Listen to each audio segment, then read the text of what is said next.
Okay, no problem. So what we'll do is we'll show how easy it is to add FSD to a Tesla. So this car does not have full self-drive right now. I'm going to click on the car icon. Then I'm going to click on, at the bottom of the menu here, we have upgrades. We go to upgrades. And now it says here, monthly full self-driving supervised. It's a subscription. Your vehicle will be able to drive itself almost anywhere with minimal driver intervention. Currently enabled features require active driver supervision and do not make the vehicle autonomous. The activation and use of these features are dependent on development and regulatory approval, which may take longer in some jurisdictions.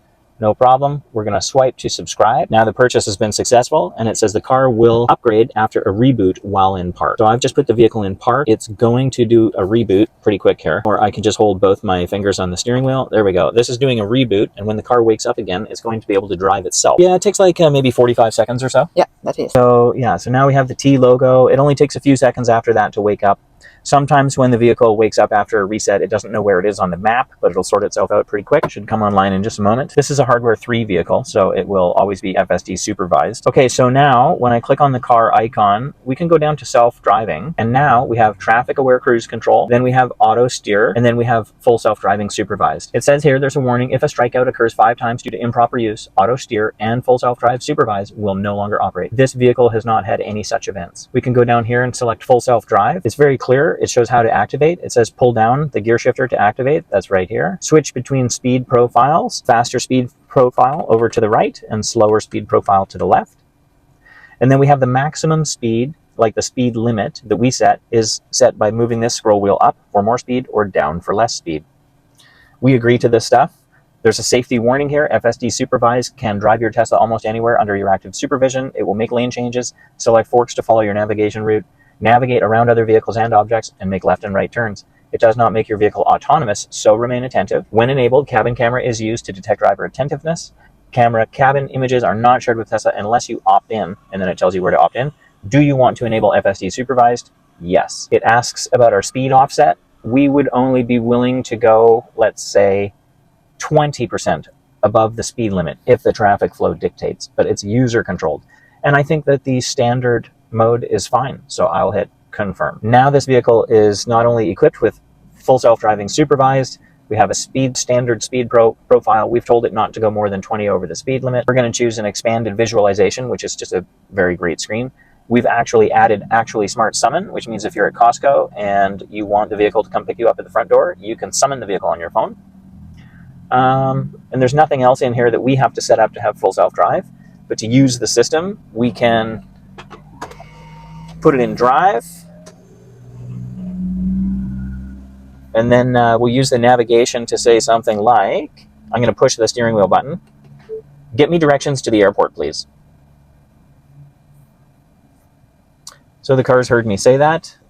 It's assuming we want to go to the Victoria Airport, which is correct. So we're good to go. This little green, or this little gray icon here indicates that the vehicle is ready to drive itself, the little steering wheel. So if I want to engage, all I have to do now is pull down. I pulled this down once. Now the vehicle is driving itself. I will not be driving.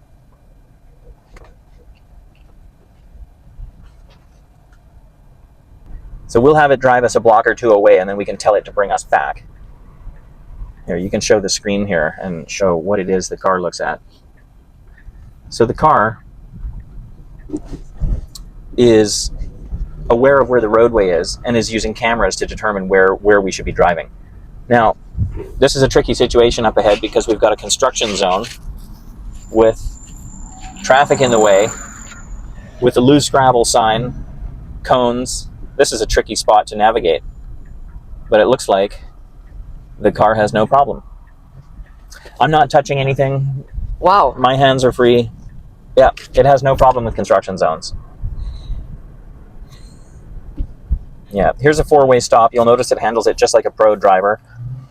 It waits the perfect amount of time. It knows exactly what's going on. I just gave it a little bump on the throttle there because it's maybe overcautious. Now the car's off to the races. So we're going to see how it handles the roundabout. There's a roundabout coming up just around the corner. And so you'll notice a couple things on the screen here. This shows that the speed limit is 50 kilometers per hour. This car is traveling at 52. It shows up on the top of the screen here which direction we're heading next, and it's saying that we're turning right on Sterling Way to get to the airport, which is correct. You'll see up ahead the car has to choose which lane to be in. It has to signal, which it's doing. and then it's going to slow down and move through the roundabout to navigate onto Sterling Way over to our right. And it does it just exactly the way you would prefer a very good human driver would do it. Super smooth, no glitches. Now how about this? I'm gonna cancel the navigation, and I'm gonna tell this car we're not going to the airport anymore. So I'm gonna end the trip. I just hit end trip, but now the car has no destination, but it is still driving. So in FSD, the car will just roam freely until you give it a destination. So in this case, I'm going to tell it to go back to motorize, and it's going to have to figure out how and where to turn around.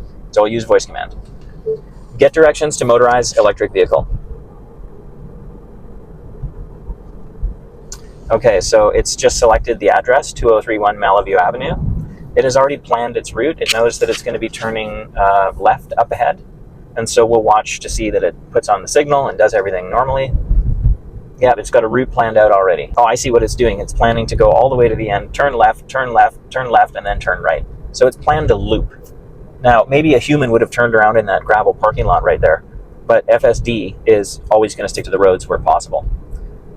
So you'll see it'll signal and slow down and behave exactly like a really good driver coming up to this intersection. Yeah, watch, it'll come to a complete stop. Exactly, by law, by the book, a full 100% stop. And even though we probably could have gone, it actually waited for this other car to go ahead of us. It's very courteous. So now the car is making its way along the route to go back to the store.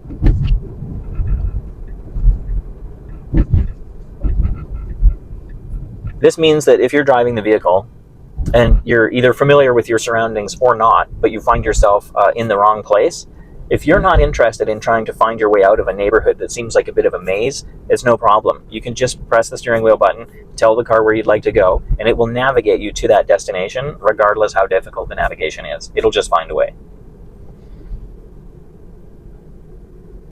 You can see on the screen here that the car is observing the pedestrians. It knows how many they are. It knows where they're walking. If you want to see the 3D map, you can have that over here, but if you want to expand the full self-drive visualization, you can push it over like so. The other thing that's really cool to understand about full self-drive is that the car doesn't just see what is on the screen here. You can see as we look here, there's a truck coming towards us, and it knows where the truck is in real time. So it's real time. But if you turn this display, you can actually see, it's still tracking a pedestrian that's hundreds of meters behind us. And it tracks everything all the way around the car all the time in real time. Humans are not capable of that level of... So, yeah, it's great that humans pay their best attention when they're driving, but we are just not capable of watching everything all the time. Look, here's a pedestrian over here, and there he is on the side of the road. And if we turn the car is still tracking that pedestrian, even though we've passed him. And a cyclist, it's got a cyclist. And it will track them at night as well. The other thing about FSD is it does not forget where cars and pedestrians and cyclists are, even though they may become occluded by a bus or some other vehicle. This car will not forget the nature of the surroundings. Now we'll be able to see how it handles the roundabout moving ahead. We're just nearing the Amazon warehouse, and we've got to enter the roundabout and skip the first exit and take the third exit. Yeah, we're going to be taking the third exit, so we can observe how it positions itself, how it signals. We can look at everything it's doing here.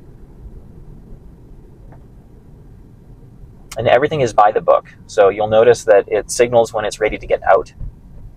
Oh, it actually just took a wrong turn here. That's so funny. Yeah, it went too far. Oh, it's just realized it made a mistake. Oh, yeah, it was in the wrong lane. It actually made a mistake there. Now it's going to have to figure out how to get back. Oh, it's already replanned on the highway. This is so funny. Yeah, it actually missed the roundabout. So now it's planned to turn left on the highway. That's all right. At least it's going to go back to its destination. Now we've just come up to a yellow light on the highway, so it's just going to sit and wait as usual. There's two different types of mistakes that we would talk about. Like a navigation mistake is non-consequential. Yeah. It's like, okay, well, I'll just go the other way.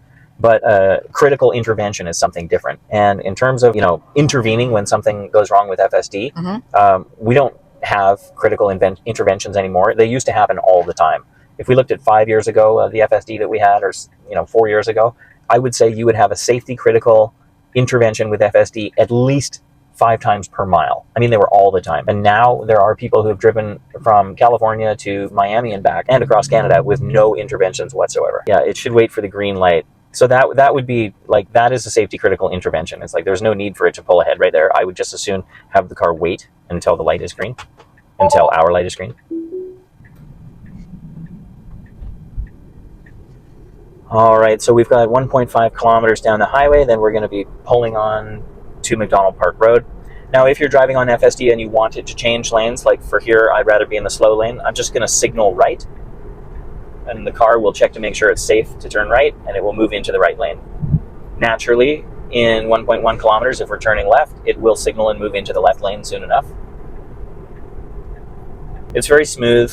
The people in the car will generally feel as though it's a very, very smooth ride, probably smoother than humans.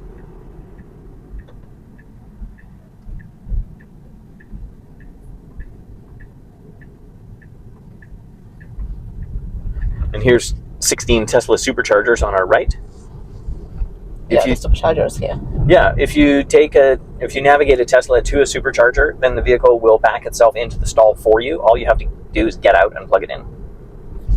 Turn left. It's just moved over to make room for this truck. Yeah, the car will always make way for big commercial vehicles and pedestrians. You can watch, it'll gradually move over to the left to make room for that person.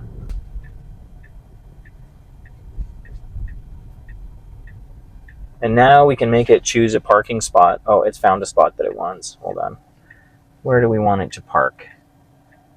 I don't think it sees any parking spots. I'm going to turn off FSD. It's left us in the middle of the parking lot. And if I drive around here, it will illuminate parking spots. Here you go. So I want that spot, so I'm just going to hit start.